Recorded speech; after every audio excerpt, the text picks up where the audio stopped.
દેવભૂમિ દ્વારકા જિલ્લાના ભાણવડ તાલુકામાં પોરબંદર સરહદ નજીક આવેલું શ્રી કિલેશ્વર મહાદેવ મંદિર પૌરાણિક આસ્થા અને કુદરતી સૌંદર્યનું અનોખું સંગમસ્થાન છે. લોકમાન્યતા મુજબ આ પવિત્ર સ્થળ દ્વાપર યુગમાં ભગવાન શ્રીકૃષ્ણ અને પાંડવોના સમયકાળ સાથે સંકળાયેલું માનવામાં આવે છે. જામ રાજવીઓના સમયમાં નિર્માણ પામેલા આ ઐતિહાસિક શિવધામનો બાદમાં જીર્ણોદ્ધાર કરવામાં આવ્યો હતો. બરડા ડુંગરની હરિયાળી, ઘટાદાર જંગલ, કુદરતી જળસ્ત્રોતો અને ચોમાસામાં વહેતા ધોધ વચ્ચે આવેલું આ ધામ શ્રદ્ધાળુઓને આકર્ષિત કરે છે. પવિત્ર શ્રાવણ માસ દરમિયાન અહીં કિલેશ્વર મહાદેવના દર્શન અને પૂજન અર્થે હજારો ભક્તોનું મહેરામણ ઉમટી પડે છે. કુદરતના ખોળે બિરાજતું આ શિવધામ આસ્થા સાથે સૃષ્ટિના સૌંદર્યનો પણ અદ્ભુત અનુભવ કરાવે છે. मेरा नाम है परशुराम शास्त्री और मैं यहाँ का पुजारी हूँ. ये जो मंदिर है ये पांडवों की स्थापना है. कहते हैं पांडवों को जब वनवास अज्ञातवास हुआ था, जैसे राम को 14 वर्ष का, ऐसे पांडवों को 13 वर्ष का, 12 वर्ष का वनवास, 1 वर्ष का अज्ञातवास. तो ये जो जगह वरडा डूंगर है, उसी समय पांडव यहाँ आए थे अपने वनवास के समय में. तब पांडवों का एक नियम रहता था कि जब तक जो है शिव पूजा देवी पूजा ना कर ले, जब तक भोजन पानी आदि कुछ भी नहीं करते थे.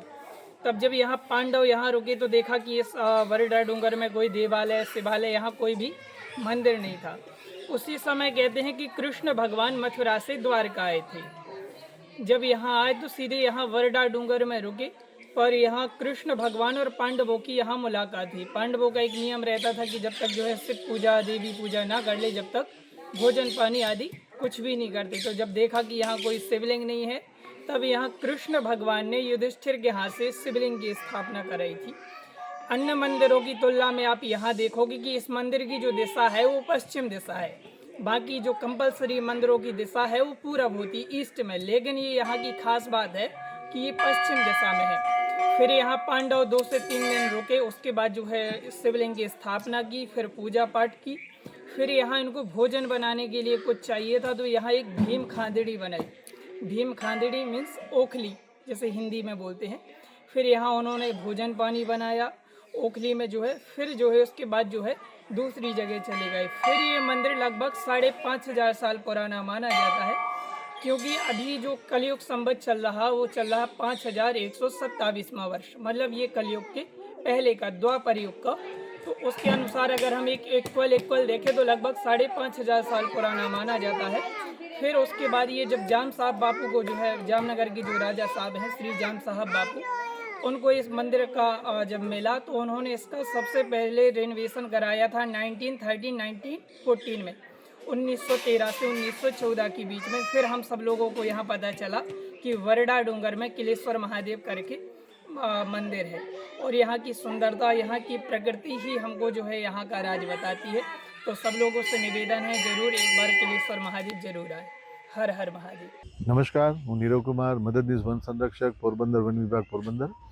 આપણું જે બરડા અભયારણ્ય છે એમાં કિલેશ્વર મહાદેવનું જે મંદિર આવેલું છે એ તમામ યાત્રિકો માટે 24 કલાક ખુલ્લું રહે છે. અને આપણે જે સવારથી સાંજનો ટાઈમ રાખ્યો છે મુલાકાતીઓ માટે, એ દરમિયાન જેટલા પણ યાત્રાળુઓ, શ્રદ્ધાળુઓ અને મુલાકાતીઓ આ રૂટની મુલાકાત લે છે એમને આપણે વન વિભાગ તરફથી એક નમ્ર અપીલ કરીએ છીએ કે એ પ્લાસ્ટિકની કોઈ પણ વસ્તુઓને સાથે ના લે. પ્લાસ્ટિકના વેફર્સનો આજકાલ જે આવે છે, કોઈ પણ જાતના પાણીની બોટલો છે પ્લાસ્ટિકની, આવું સાથે ના લે. કારણ કે પ્રવાસીઓ જનરલી શું કરતા હોય છે કે જ્યારે આ વસ્તુઓનો એકવાર ઉપયોગ પૂરો થઈ જાય પછી એને અભયારણ્યની અંદર ફેંકી દેતા હોય છે. અભયારણ્યની અંદર પ્લાસ્ટિકની વસ્તુઓ ફેંકવી એ વન્ય પ્રાણી સંરક્ષણ અધિનિયમ 1972 હેઠળ પણ ગુનો બને છે. કારણ કે વન્ય પ્રાણીઓ જે આજુબાજુમાં ફરતા હોય છે રૂટની, એ આ પ્લાસ્ટિકની વસ્તુઓને ચબાવે છે અને ચબાવ્યા પછી એમના પેટમાં જ્યારે ડિપોઝિટ થાય છે તો પ્લાસ્ટિક એ ડિકમ્પોઝ થવામાં 10,000 વર્ષનો સમય લે છે. અને આ પ્લાસ્ટિક એ બાયોહેઝાર્ડ છે, તો એનાથી એનું મૃત્યુ પણ થઈ જાય છે. તો આ વન્ય પ્રાણીઓની સુરક્ષા માટે તથા પ્રકૃતિના જતન માટે આપણે પ્લાસ્ટિકનો ઉપયોગ ના કરીએ, એના માટે થઈને વન વિભાગ આપને અપીલ કરે છે. આ સિવાય પણ આપણા જે માનનીય વડાપ્રધાન શ્રી નરેન્દ્ર મોદી સાહેબ છે, એમણે પણ મિશન લાઈફમાં પ્લાસ્ટિકની વસ્તુઓને વધારે ઉપયોગ ના કરવો અને મિશન લાઈફમાં, મેરી લાઈફમાં આપણે આપણી લાઈફસ્ટાઈલને પ્રકૃતિ તરફ લઈ જઈએ એ બાબતે અનુરોધ કર્યો છે. આ જ અનુરોધ વન વિભાગ પણ કરે છે. તો તમામ યાત્રીઓને ફરીથી વિનંતી છે કે પ્લાસ્ટિકની વસ્તુઓનો બને ત્યાં સુધી ઉપયોગ ના કરવા વિનંતી છે. અમે દેવભૂમિ દ્વારકાથી આવેલા છે અહીંયા. આ મંદિર આપણે ભાણવરમાં બરડા ડુંગરની વચ્ચે આવેલું છે. કિલેશ્વર મહાદેવ કરીને મંદિર છે. અહીંયા સ્વચ્છતા એવી રીતના જાળવવામાં આવે છે કે માણસો આવે અને જોઈ તો એને આનંદ થાય. અને આ મંદિરની ખાસિયત એ છે, બાકી બધા જે મંદિર હોય ને એનું દ્વાર પૂર્વ દિશામાં હોય છે, આનો આથમણી દિશામાં દ્વાર છે. આ મંદિર એને એક અનોખું બનાવે છે. અહીંયા બધું સ્વચ્છતા છે, પશુ પંખી છે, જંગલ વિસ્તારની વચ્ચે આવેલું મંદિર છે. એટલે જો તમે પરિવાર સાથે આવો તો અહીંયા તમને નજારો પ્રકૃતિનો જોવા મળશે, વન્ય જીવો થોડા ઘણા જોવા મળશે. અને મંદિરમાં આવો તો જરૂર દર્શન કરો અને સ્વચ્છતા રાખો. અમે લોકો દેવભૂમિ દ્વારકાથી આવ્યા છીએ. મારું નામ વૈશાલી સવાણી છે. અહીંયા ભાણવડ ખાતે આવેલું છે બરડા ડુંગર ઉપર કિલેશ્વર મહાદેવનું મંદિર, જ્યાં આની ખાસિયત એ છે કે અહીંનું દ્વાર પશ્ચિમ દિશા તરફ રાખવામાં આવેલું છે. અને અહીંનો પ્રકૃતિનો નજારો અને સ્વચ્છતા આ જગ્યાને બાકી સ્થળોથી એકદમ અલગ અને સુંદર બનાવે છે. તો એક પ્લાસ્ટિક બેન રાખવામાં આવેલું છે. અને અહીંયા વન્ય જીવો પણ જોવા મળી જાય છે. તો અહીંયા તમારા પરિવાર સાથે જરૂર પધારો. મારું નામ રાધિકા સ્વા છે. હું દેવભૂમિ દ્વારકામાંથી આવેલું છે. અહીંયા ભાણવડની બાજુમાં આવેલા બરડા ડુંગરમાં કિલેશ્વર મહાદેવનું મંદિર આવેલું છે, જે ખૂબ જ સરસ છે. અને અહીં એક વખત દર્શન કરવા આવવું જ જોઈએ. અહીંયા જ્યારે તમે એન્ટર થાવ ત્યારે જ અહીંયા પ્લાસ્ટિક લઈ આવવાની મનાઈ છે, એટલે કે પ્લાસ્ટિક અહીંયા બેન છે.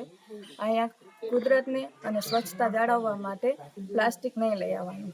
અહીંયા આવો તો સારું નેચર જોવા મળશે, પશુ પક્ષીઓ છે, સારું એવું નજારો છે. એટલે તમારા પરિવાર સાથે અહીંયા એક વખત જરૂર આવવું જોઈએ દર્શન કરવા માટે.